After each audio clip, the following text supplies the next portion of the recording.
저를 시크릿으로 이렇게 인도해 주신, 저희 인생을 바꿔주신 우리 크라운 로얄 저희가 스폰서님 감사드립니다.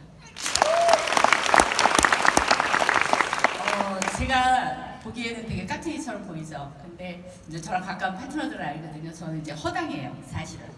제 왈패, 달리기 선수, 건달 뭐 이런, 제가 어렸을 때 이런 별명이 많았습니다. 근데 지금 보면 되게 깐깐하게 보인다고 많이 하거든요. 그래서 제가 철없이 굉장히 어린 시절을 보냈고, 저는 오늘 저에 대해서 얘기를 하는데 굉장히 10분 만에 해야 되거든요. 자, 저도 59년 4월생입니다. 나. 근데 드러내고 싶지 않은 나. 저는 항상 저를 드러내고 싶지를 않았어요. 왜냐면은 제가 굉장히 어린 시절을 불우했기 때문에 오늘 그 얘기를 잠시만 조금 하겠습니다.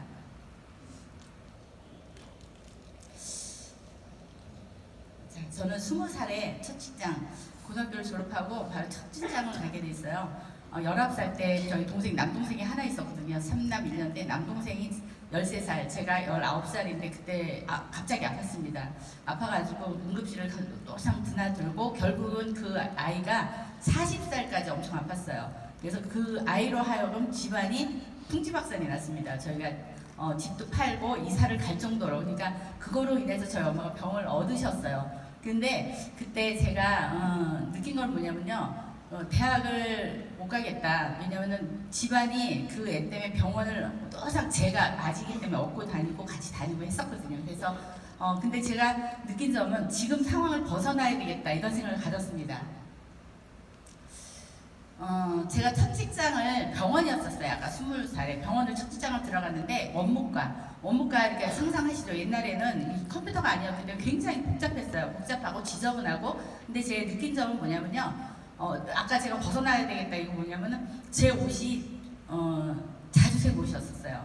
의사 옷이 하얀 거, 간호사 옷이 하얀 거. 근데 거기서 저 자체가 벌써 저를 제가 평가하는 게 싫었습니다. 그래서 벗어나야 되겠다고 생각하고 새벽에 새벽반을 다녔어요. 제가 서울의 서소문이었는데 서소문의 한국전력병원이었었습니다. 근데 새벽에 종로 가서 매일 뭔가를 배웠어요. 주사무기 타자를 배웠습니다. 벗어나려고. 그래서 새벽에 그 배운 것 때문에 다 1급을 땄습니다. 1급을 따가지고 21에 두 번째 직장 이렇게 은행을 입사하게 됩니다.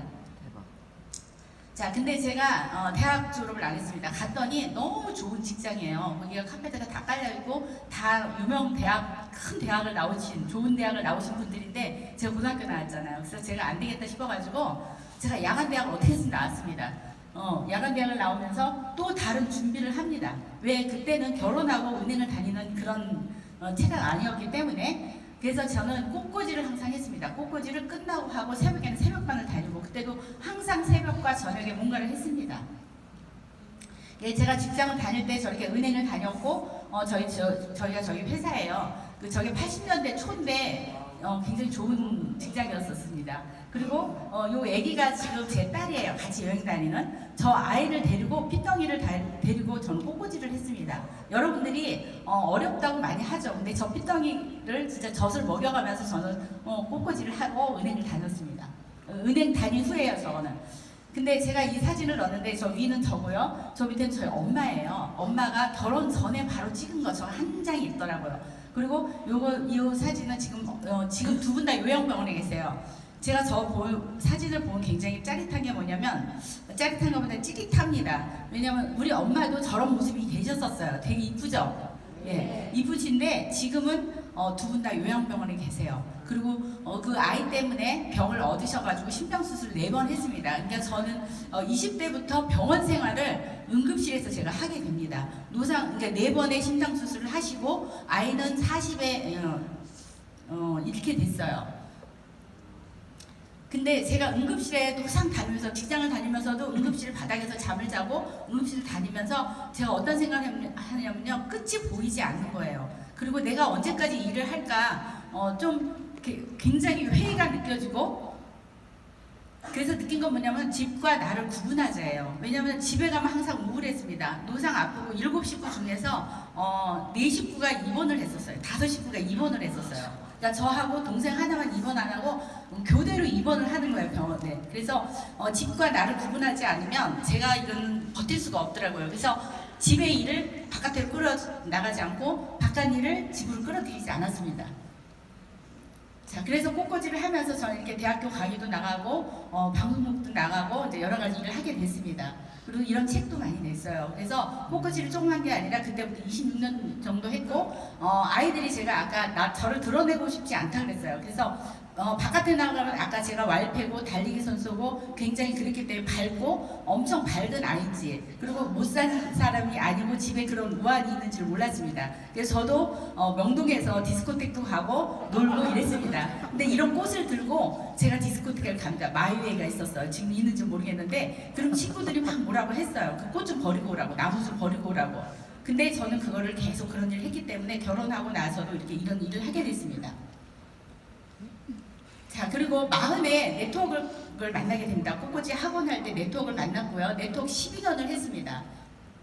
자, 네트워크를 하면서 47에 보험을 또 만나게 돼요. 자, 제가 12년을 하면서 너무 힘든 거예요.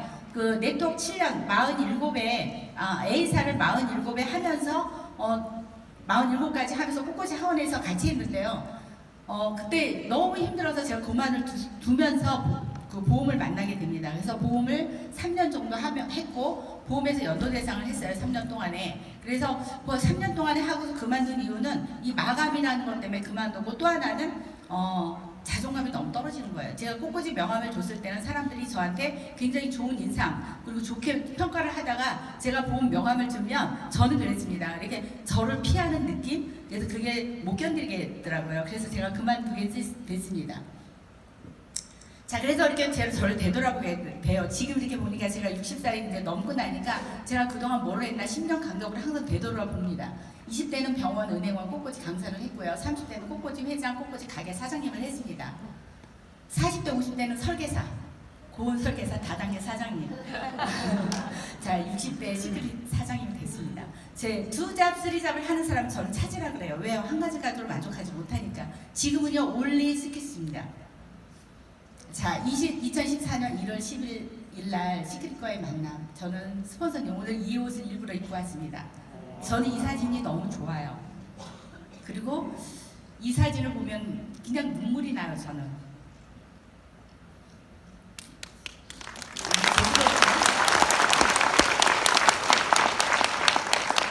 그래서 하여튼 스폰서님을 만나면서 자, 이 두 분과 같이 시크릿을 시작을 합니다. 방석방에서. 자, 이 두 분이 5명이 시크릿을 만났는데 다 그만두고요. 이 두 분이 지금 블루 다이아몬드, 레드 다이아몬드로 이 자리에 같이 있습니다. 그래서 이 방석방에서 만나게 되고요. 자, 근데 그때 저는 희망을 받습니다. 전 2014년 1월 10일 날 이걸 만나면서 이게 제 소수세 신고 자료예요.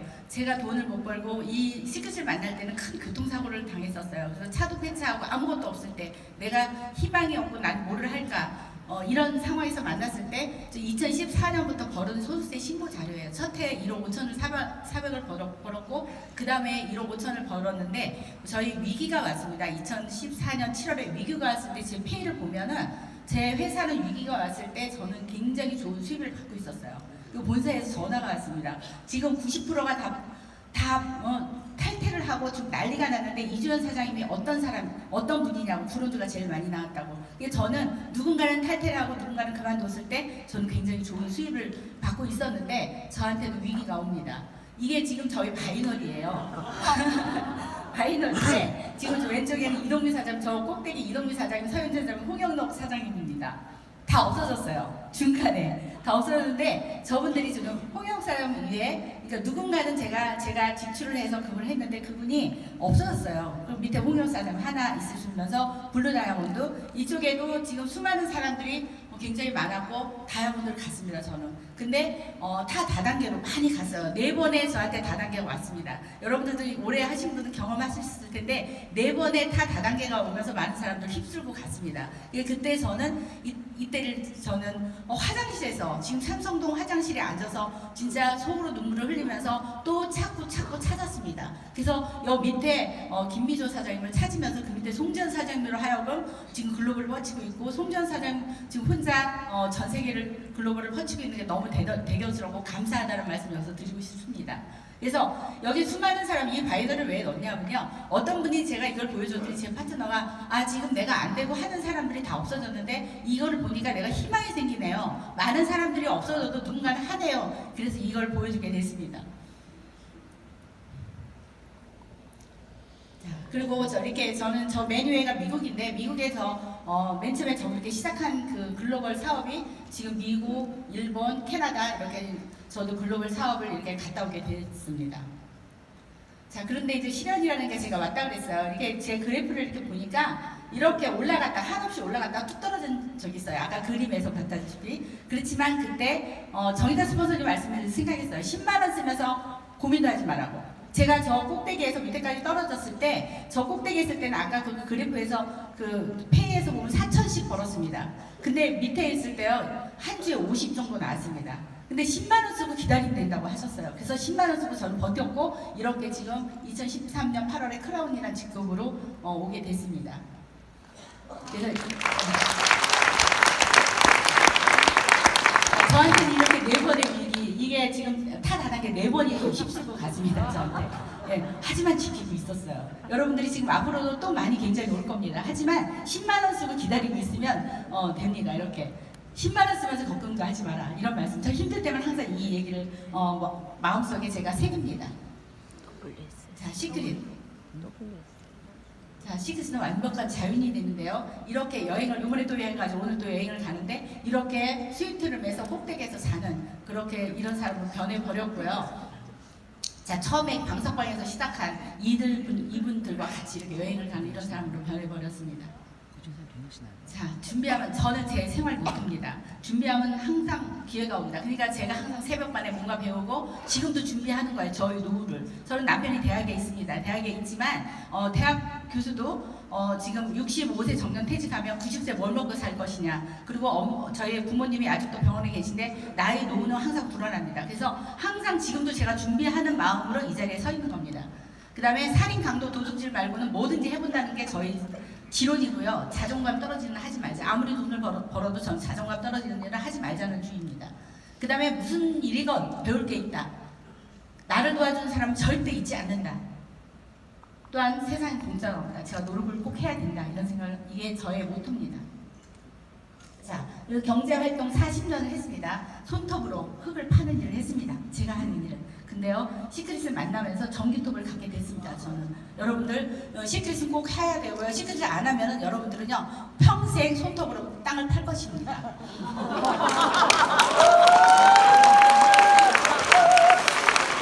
그래서 여러분들의 정의다 스폰서님 만든 월드 위너스 그룹의 시스템이 여러분들 도울 것이고요. 아무 걱정하시지 않으시면 됩니다.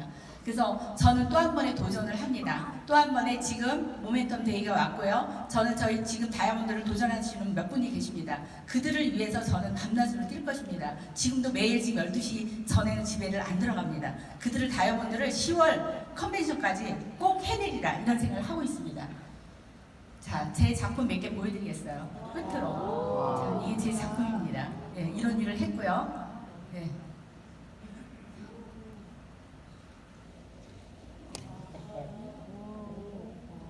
이게 제 작품이에요. 좀 틀리죠? 예, 저 26년 했습니다. 예, 그리고 제 양육장관 거기도 장식했고, 방송국도 장식했고, 이런 일을 했습니다. 네, 그런 일을 했고. 자, 이렇게.